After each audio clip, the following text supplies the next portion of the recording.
Hallo und herzlich willkommen bei FSB Franz Schneider-Brakel. In den nächsten Minuten zeigen wir, wie die vorbereitende Lochbohrung an der Tür erfolgt. Anschließend sehen wir uns an, wie eine FSB AFL-Garnitur schnell und korrekt montiert wird. Hier sind die Bestandteile der FSB AFL-Garnitur sowie die für den Einbau notwendigen Werkzeuge zu sehen. Die beiden Montageplatten werden nur bei flächenbündiger Montage eingesetzt. Für die vorherige Lochbohrung der Tür wird zusätzlich ein FSB-Anschlagschablonen-Set benötigt. Eine detaillierte Inhalts- und Werkzeugübersicht befindet sich in der Videobeschreibung.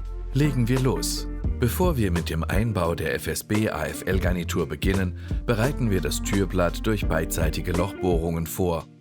Dazu die FSB-Anschlagschablone Rosetten PZ72 zur Hand nehmen und den Zentrierbolzen in das Vierkantloch der Drückernuss führen. Hierbei bitte die korrekte Ausrichtung der Schablone durch kurzes Abmessen prüfen. Anschließend wird die Schablone mit einer Schraubzwinge an der Tür fixiert. Nun beide Bohrungen vorsichtig mit einem 9 mm Bohrer durchbohren, danach Schraubzwinge und Bohrschablone wieder entfernen.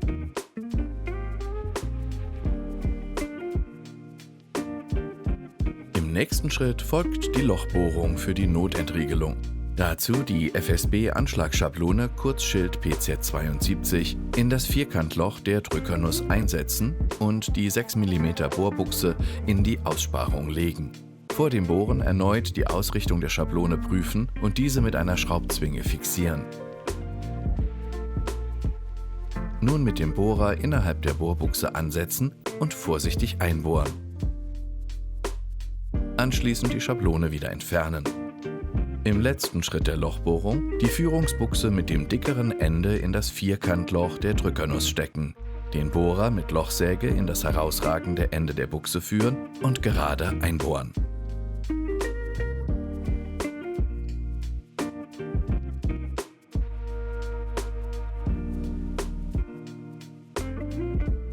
Damit ist die vorbereitende Lochbohrung auf der Türinnenseite abgeschlossen.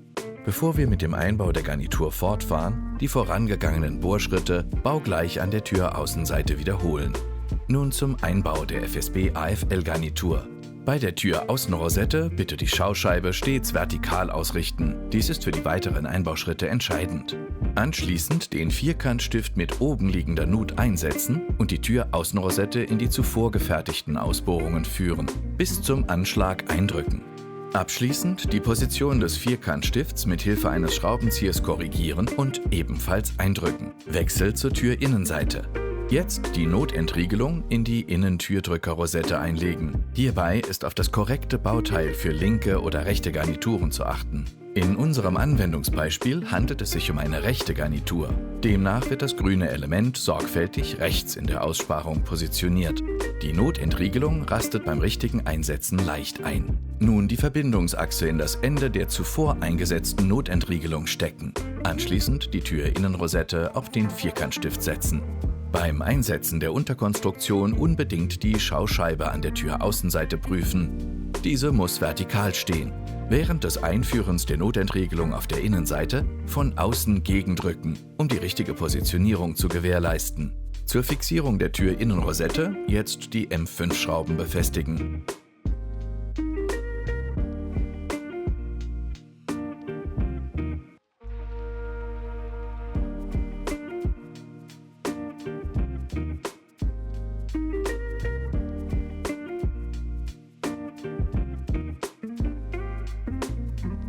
Es folgt der Riegelmechanismus zum Verschließen der Garnitur. Dazu die Kupplungsverbindungsachse von vorne in den Vierkantstift legen. Nach dem Eindrehen und Justieren bitte darauf achten, dass die lochrunde Öffnung von oben gerade einsehbar ist.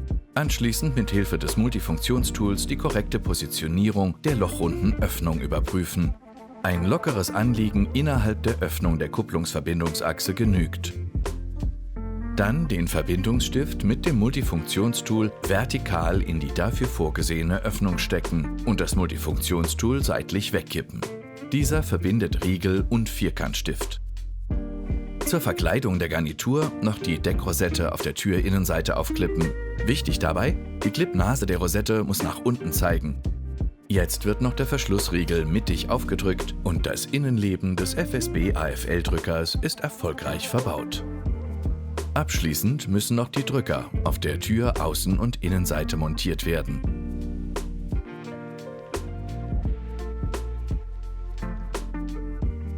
Bei der Türaußenseite das vorherige Wechseln der Madenschraube beachten. Hierbei muss die lange durch die im Lieferumfang enthaltene kurze Madenschraube ersetzt werden.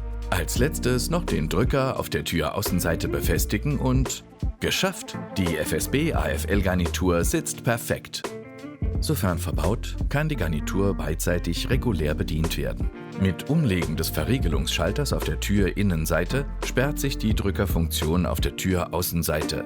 Die Tür ist nun von außen verschlossen und kann nicht mehr durch Betätigen des äußeren Drückers geöffnet werden. Um die Verriegelung aufzuheben, einfach den Drücker auf der Türinnenseite betätigen und der Schließmechanismus löst sich automatisch. Die Tür lässt sich wieder von beiden Seiten öffnen. Danke fürs Zuschauen. Bis bald!